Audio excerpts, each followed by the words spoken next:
மத்திய கிழக்கு நாடுகளில் மீண்டும் போர் பதற்றம் ஏற்பட்டிருக்கிறது. 100க்கும் மேற்பட்ட ஏவுகணைகளை இஸ்ரேல் மீது ஏவி ஈரான் தாக்குதல் நடத்தியிருக்கின்றது. ஏற்கனவே இஸ்ரேல் காசா, லெபனான் மீது தாக்குதல் நடத்தி வந்த நிலையில் அதற்கு பதிலடியாக இஸ்ரேல் மீது ஏவுகணைகளை வீசி ஈரான் தாக்குதல் நடத்தியிருக்கிறது. இதனால் மத்திய கிழக்கு நாடுகளில் போர் பதற்றம் ஏற்பட்டிருக்கிறது. ஏற்கனவே அமெரிக்கா எச்சரித்திருந்தது, ஈரான் தாக்குதல் நடத்தலாம் என அமெரிக்கா எச்சரித்திருந்த நிலையில் தற்போது இஸ்ரேல் மீது 100க்கும் மேற்பட்ட ஏவுகணைகளை வீசி ஈரான் தாக்குதல் நடத்தியிருக்கிறது. இதற்கு முக்கிய காரணமாக பார்க்கப்படுவது ஹிஸ்புல்லா அமைப்பின் தலைவரை படுகொலை செய்தது மற்றும் காசா, லெபனான் ஆகிய நாடுகள் மீதும் இஸ்ரேல் தொடர்ந்து ஏவுகணைகளை வீசி தாக்குதல் நடத்தி வருகிறது.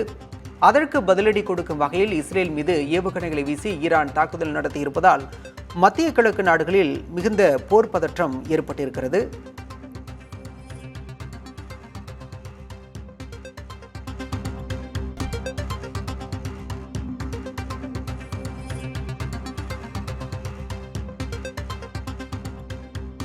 விவரங்களோடு செய்தியாளர் பாலவெற்றிவேல் இணைந்திருக்கிறார். பாலவெற்றிவேல், தற்போது ஈரான் நடத்திய தாக்குதலால் மத்திய கிழக்கு நாடுகளில் மிகப்பெரிய போர் பதற்றம் ஏற்பட்டிருக்கிறது.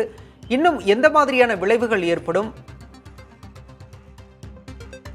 பாலா, இன்று இஸ்ரேல் மீது ஈரான் ஏவுகணை தாக்குதல் நடத்தலாம், அதற்கான தயார் நிலையில் ஈரான் ஏவுகணை படை தளங்கள் இருப்பதாக அமெரிக்கா எச்சரிக்கை விடுத்திருந்த நிலையில தற்போது ஈரானின் ஏவுகணை இஸ்ரேலின் வடக்கு மற்றும் மத்திய பகுதியை தாக்கி வருவதாக முதல் கட்ட தகவல்கள் வெளியாகி இருக்கிறது.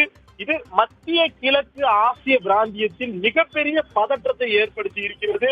கடந்த வருடம் அக்டோபர் 7ஆம் தேதி இஸ்ரேல் மீது ஹமாஸ் அமைப்பினர் நடத்திய தாக்குதலுக்கு பதிலடியாக காசா மீது இஸ்ரேல் போரில் ஈடுபட்டது. காசா மீது கடந்த ஒரு வருடமாக தாக்குதலில் ஈடுபட்டு வரும் இஸ்ரேலின் ராணுவம் தற்போது ஹிஸ்புல்லா மற்றும் சவுதி அமைப்பினர் மீது, இஸ்ரேலுக்கு வடக்கு பகுதியில் இருக்கிற லெபனான் நாடின் மீது, அரேபிய தீபகற்பத்தில் இருக்கும் ஏமன் நாட்டின் மீதும் தாக்குதல் நடத்தி வருகிறது. கடந்த 28 நாட்களாக லெபனான் மீது படையெடுத்து வரும் இஸ்ரேல் 1200 பேரை கொன்று குவித்திருக்கிறது. மேலும் ஹிஸ்புல்லா அமைப்பின் முக்கிய தலைவர்களில் ஒருவரான ஹசன் நசரல்லா மரணத்திற்கு ஈரான் உள்ளிட்ட நாடுகள் கடும் கண்டனம் தெரிவித்திருந்தன.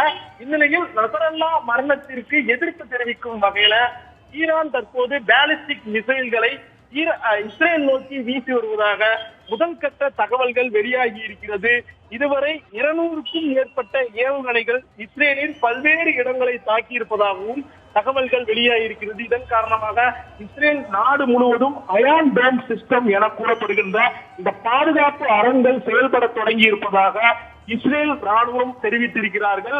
லெபனானின் பிரதம மந்திரி இதுவரை லெபனான் நாட்டில் மட்டும் 10 லட்சத்திற்கும் மேற்பட்டோர் பெய்ரூட் நகரத்தில் இருந்து இடம்பெயர்ந்திருப்பதாக தெரிவித்திருந்தார்.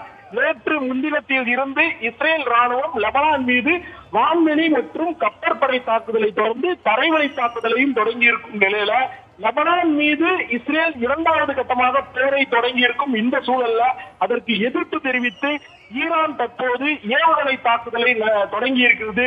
இதன் மூலமாக இந்த போர் விரிவடைவதற்கான வாய்ப்புகள் அதிகமாக இருப்பதாக சர்வதேச அரசியல் நோக்கர்கள் தெரிவிக்கிறார்கள். இவ்வளவு நாட்களாக இஸ்ரேல் என்கிற ஒரு நாடுக்கும் ஹமாஸ் அல்லது ஹிஸ்புல்லா, சவுதி போன்ற தனிப்பட்ட போராளி அமைப்புகளுக்கும் இடையே ஏற்பட்ட போர் தற்போது இஸ்ரேல் வெர்சஸ் ஈரான் என்கிற தனித்தனி நாடுகளுக்கு இடையே ஏற்படும் ஒரு அபாயம் ஏற்பட்டிருக்கிறது. இத்தகைய ஒரு சூழலில் அமெரிக்கா உள்ளிட்ட மேற்கு நாடுகள் எந்த நிலைப்பாடு எடுக்கப்படுகிறது, சீனா, ரஷ்யா உள்ளிட்ட நாடுகள் ஈரானுக்கு எந்த விதத்தில் ஆதரவு தரப்போகிறது, இந்த போரின் நீட்சி தன்மை எவ்வாறு இருக்கும் என சர்வதேச அளவில் அரசியல் நோக்கர்கள் எச்சரிக்கை விடுத்திருக்கிறார்கள். பாலா, நசரல்லாவின் படுகொலை ஹமாஸ் மற்றும் ஹெஸ்புல்லா அமைப்புக்கு எவ்வளவு பெரிய அடியாக இருக்கிறதோ அதே அளவு ஈரானுக்கும் இது பெரிய அடியாக இருக்கிறது. ஏனென்றால் மத்திய கிழக்கில் உள்ள நட்பு நாடுகளின் குழு அதாவது ஆயுதம் ஏந்திய குழுவின் அமைப்பிற்கு ஈரான் முக்கிய பக்கபலமாக இருக்கிறது. அந்த வகையில் பதிலடி தாக்குதல் நடத்தியிருக்கிறது. மத்திய கிழக்கில் மிகுந்த போர் பதற்றம் நிலவுகிறது. இது எந்த அளவில் 3ஆம் உலகப் போருக்கு வித்திட்டிருக்கிறதா என்ற ஒரு கேள்விக்குறியும் எழுந்திருக்கிறது. விவரங்களுக்கு நன்றி பாலவெற்றிவேல்.